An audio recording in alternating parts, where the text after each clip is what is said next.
ست بتحب جدا، مخلصه يا سلام. جدا، يا سلام. ممكن تعيش معاك في اي وضع كان، حلو بقى وحش هتعيش معاك المصريه في ولا اي انا وضع كان. بيتهيألي؟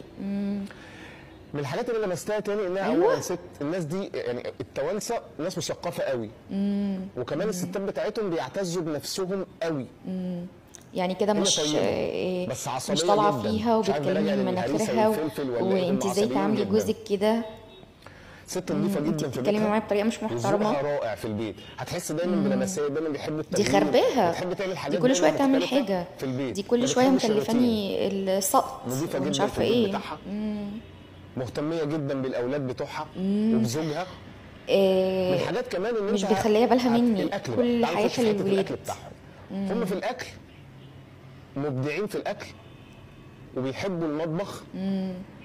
انا زوجتي عشان، ودي النقطه الاساسيه، عشان حبتني وزي ما قلت لك الست